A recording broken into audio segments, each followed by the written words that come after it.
문재인 대통령 얘기 좀 해볼까요? 오는 8일부터 인도를 국빈 방문하는데 이 기간 중에 마침 삼성전자의 그 휴대전화 현지 공장이 준공식을 하는데 여기에 대통령이 참석을 한다. 그래서 아마 이재용 부회장과 이 정부 들어서 처음으로 아마 조우를 하게 될 것 같다. 이런 기사가 있었잖아요. 그런데 이제 일각에서는 지금 이재용 부회장이 아직 재판받고 있잖아요. 그렇죠. 박근혜 정부 국정농단과 관련해서.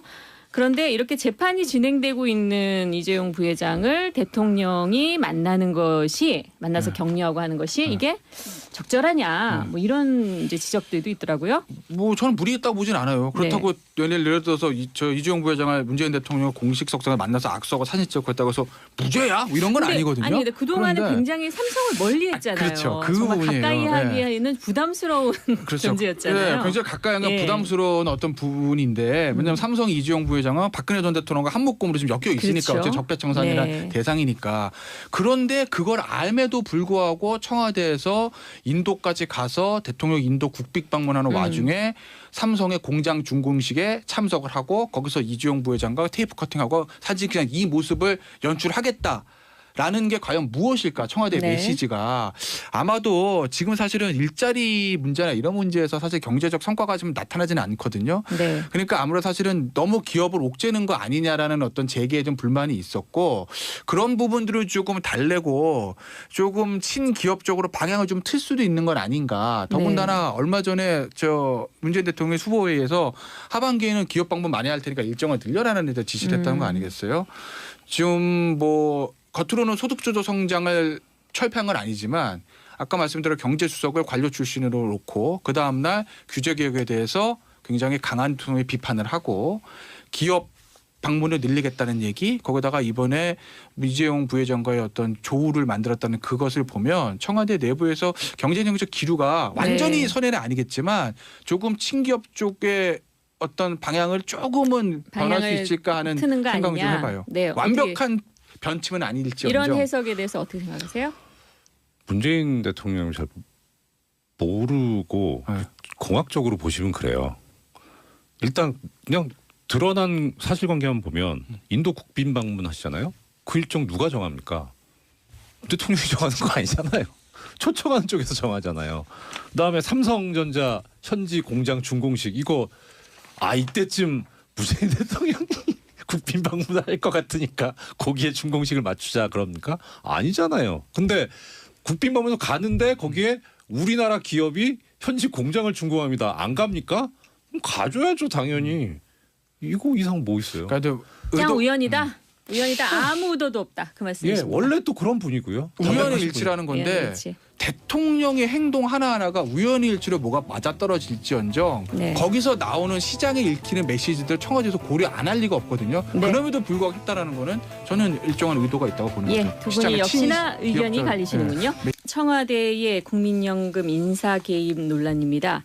주인공은 장하성 대통령 정책실장인데 이분이 뭐 전화를 좀 잘못하신 것 같아요. 누구한테 전화를 했다는 거예요?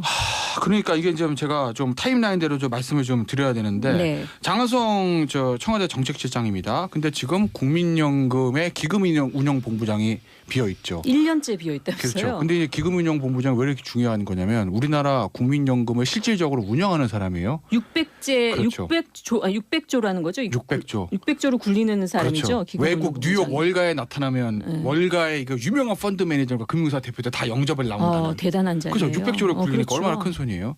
근데 이제 이 국민연금 기금운용본부장 인사가 사실은 전 정권에도 굉장히 많았어요. 그러니까 참고로 말씀드리면 박근혜 전 대통령 국정농단에 관련해서 홍한선 전 기금운용본부장. 그분이 바로 그죠. 이 자리예요. 그때 이제 국민연금공단 이사장의 최광 이사장이었거든요.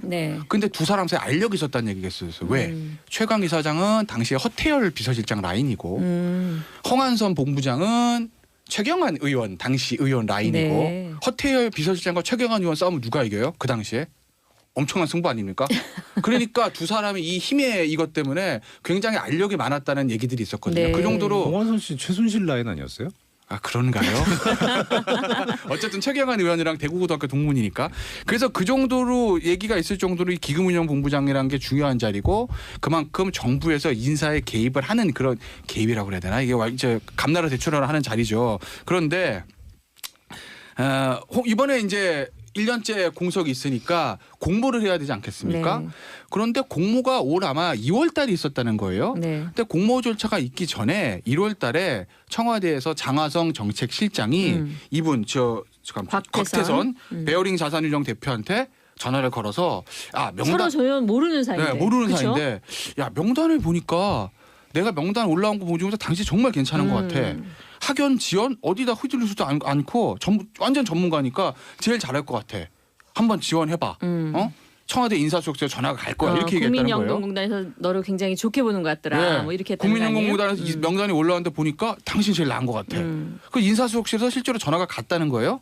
이 타이밍이 언제냐면 실제로 국민연금에서 자 이사장 기부운용 본부장 뽑습니다 하고 공문하기 전이죠. 미리 전화 받았다는 거죠. 그래서 실제로 면접도 봤대요. 영어 면접으로. 점수도 이 사람이 제일 좋았다는 거예요. 그래서 10명 중에서 3명으로 점수가 제일 좋았던 거는 어디 얘기예요? 그거 신문에 나온 거예요. 그랬대요. 네. 네. 그랬대요. 네, 그랬대요. 영어로 인터뷰도 했다. 뭐 이러면서 그래가지고 이제 10명을 자기는 될 줄 알았던 거죠. 될 줄 알았다고 하고 그 사람이 이제 될 줄 알았다는 게 김성주 이사장 전 의원이잖아요. 네. 김성주 이사장이 전화를 해가지고 뭐 내정이라 다름없다. 거의 된 거니까 됐으니까 나 6월달에 외국 출장 가다 같이 가자라고까지 얘기했다라는 거죠. 네. 그런데 2달 동안 아무 연락이 없어가지고 이게 무슨 일이지 하고 기다렸더니 갑자기 전화해서 탈락했다. 이렇게 얘기가 됐다는 게 이제 곽태선 전 배우님 그러니까 이 자산운용 얘기가 대표. 곽태선 씨가 떨어지고 나서 그렇죠. 열을 받은 상태에서 여기저기 가서 막 네. 얘기를 한 거죠. 중앙일보랑 인터뷰를 해서 나온 인터뷰를 거죠. 하고 막 언론 네. 기자 만나고 해가지고 그렇죠. 다 얘기를 한 거예요. 네. 이래저래 이랬는데 얘네들이 인사 개입해가지고 청와대에서 이렇게 낙하선을 어떻게 보면 말을 못할 사정이 만약 됐으면은 아무 네. 소리 안 그렇죠. 했겠죠. 네. 근데 이제 떨어지고 나니까 나름 굉장히 열을 받았나 봐요. 근데 이제 청와대 해명은 뭐냐면 네. 그냥 추천한 거다. 검증 과정에서 아. 병역 문제가 있었다. 왜냐하면 병역, 이 사람이 이민 1.5세거든요. 네. 그래서 원래 이중 국적자였는데 90년대 초반에 미국 국적을 포기했다라는 거예요. 그럼 한국인이 됐잖아요. 그럼 군대 가야 되잖아요. 네. 근데 그때 나이가 30살 넘어서 포기해가지고 민병희 훈련 3주를 대체됐다는 그러니까 거예요. 30살이 넘으면 국적을 포기해도 안 가는 거죠. 그건 그때 다른데 그때 당시에는 그때 당시엔 그랬다는 거 거예요. 아니에요? 그때 일부러 당시 안 간 게 일부러 안 간 게 아니라 예. 그래서 그 병역 문제가 있어서 그것 때문에 검증에 탈락했다는 건데 곽태선 씨는 야 나는 그런 문제가 있는 줄 알고 애초부터 내가 그걸 얘기했어. 나 병역 이런데 괜찮겠냐. 그런데 그때는 아무 말도 없다고 갑자기 나를 탈락시키는 거 뭔가 다른 이유가 있는 거 아니야 이렇게 주장하는 거죠. 아드님도 아들 얘기도 있고 예. 아들 군대 얘기도 있는 거 병역 얘기도 있었죠. 그럼 이제 거꾸로 그럼 그런 기본적인 그런 뭐 병역 문제나 이런 게 사실 기본적인 건데 그런 네. 검증을 하나도 안 하고 정말 순수한 마음에 정말 이렇게 추천을 한 것이라고 봐야 되나요? 그거는 사실 그러니까 지금 현재 이 문재인 정부의 인사 시스템이 예전하고 좀 다릅니다. 네. 그러니까 참여정부하고 유사한데요. 인사수석이죠. 그러니까 인사를 담당하는 쪽하고 검증을 담당하는 쪽하고 분리가 돼 있습니다. 검증은 민정수석실에서 담당을 하고 있죠. 그러니까 지금 예컨대 이제 이명박 정부 때를 보면 이 인사 추천을 인사수석에서 하고 검증을 민정수석에서 하는 현재와는 달리 인사수석 대신에 인사기획관을 둡니다. 네. 그러니까 이게 합쳐져요. 그러면서 가면 갈수록 박근혜 정부에서는 오히려 민정수석이 더 그 위쪽에 있고 이 인사 기능이 민정수석 아래로 모여집니다. 그러니까 검증이 안 되죠. 오히려.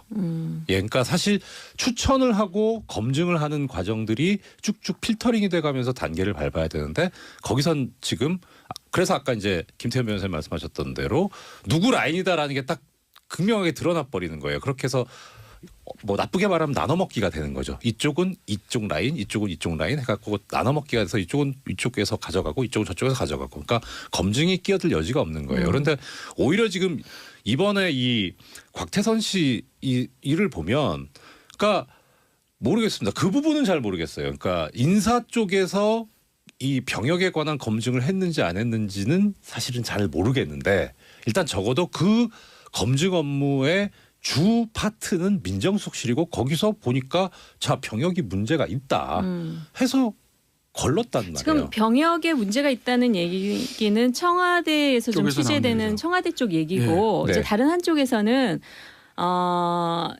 문재인 대통령 얘기 좀 해볼까요? 오는 8일부터 인도를 국빈 방문하는데 이 기간 중에 마침 삼성전자의 그 휴대전화 현지 공장이 준공식을 하는데 여기에 대통령이 참석을 한다. 그래서 아마 이재용 부회장과 이 정부 들어서 처음으로 아마 조우를 하게 될 것 같다. 이런 기사가 있었잖아요. 그런데 이제 일각에서는 지금 이재용 부회장이 아직 재판받고 있잖아요. 그렇죠. 박근혜 정부 국정농단과 관련해서. 그런데 이렇게 재판이 진행되고 있는 이재용 부회장을 대통령이 만나서 격려하고 하는 것이 이게 적절하냐 뭐 이런 이제 지적들도 있더라고요. 뭐 저는 무리했다고 보진 않아요. 그렇다고 예를 들어서 이재용 부회장을 문재인 대통령 공식 석상을 만나서 악수하고 사진 찍고 했다고 해서 무죄야? 뭐 이런 건 아니거든요. 아니 근데 그동안은 그런데 굉장히 삼성을 멀리했잖아요. 그렇죠. 그 정말 부분이에요. 가까이 하기에는 부담스러운 그렇죠. 존재였잖아요. 네, 굉장히 가까이 하는 예. 부담스러운 어떤 부분인데 왜냐하면 삼성 이재용 부회장은 박근혜 전 대통령과 한목금으로 좀 엮여 있으니까 그렇죠. 어째 적폐청산이란 네. 대상이니까. 그런데 그걸 알매도 불구하고 청와대에서 인도까지 가서 대통령 인도 국빈 방문하는 와중에 삼성의 공장 준공식에 참석을 하고 거기서 이재용 부회장과 테이프 커팅하고 사진 그냥 이 모습을 연출하겠다.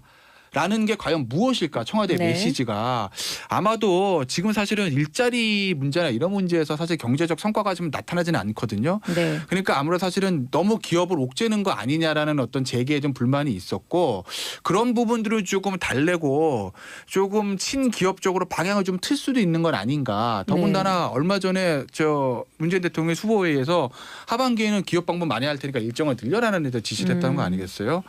지금 뭐 겉으로는 소득주도 성장을 철폐한 건 아니지만 아까 말씀드린 경제수석을 관료 출신으로 놓고 그 다음날 규제개혁에 대해서 굉장히 강한 톤의 비판을 하고 기업 방문을 늘리겠다는 얘기 거기다가 이번에 이재용 부회장과의 어떤 조우를 만들었다는 그것을 보면 청와대 내부에서 경제정책 기류가 완전히 선회는 아니겠지만 조금 친기업 쪽에 어떤 방향을 조금은 변할 수 있을까 하는 트는 거 생각을 좀 아니냐. 해봐요. 네, 완벽한 변침은 아닐지언정. 이런 해석에 대해서 어떻게 생각하세요? 문재인 대통령을 잘 모르고 네. 공학적으로 보시면 그래요. 일단 그냥 드러난 사실관계만 보면 인도 국빈 방문하시잖아요. 그 일정 누가 정합니까? 대통령이 정하는 거 아니잖아요. 초청하는 쪽에서 정하잖아요. 그다음에 삼성전자 현지 공장 준공식 이거 이때쯤 문재인 대통령이 국빈 방문할 것 같으니까 거기에 준공식을 맞추자 그럽니까? 아니잖아요. 근데 국빈 방문을 가는데 거기에 우리나라 기업이 현지 공장을 준공합니다. 안 갑니까? 그럼 가줘야죠 당연히. 이거 이상 뭐 있어요? 그러니까 그냥 우연이다. 우연이다. 아무 의도도 없다. 그 예, 말씀이십니다. 원래 또 그런 분이고요. 우연의 일치라는 건데 우연의 일치. 대통령의 행동 하나하나가 우연의 일치로 뭐가 맞아떨어질지언정 네. 거기서 나오는 시장에 읽히는 메시지들 청와대에서 고려 안 할 리가 없거든요. 네. 그럼에도 불구하고 했다라는 거는 저는 일정한 의도가 있다고 보는 예, 거죠. 두 분이 시장의 역시나 의견이 기업들. 갈리시는군요. 네. 청와대의 국민연금 인사 개입 논란입니다. 주인공은 장하성 대통령 정책실장인데 이분이 뭐 전화를 좀 잘못하신 것 같아요. 누구한테 전화를 했다는 거예요?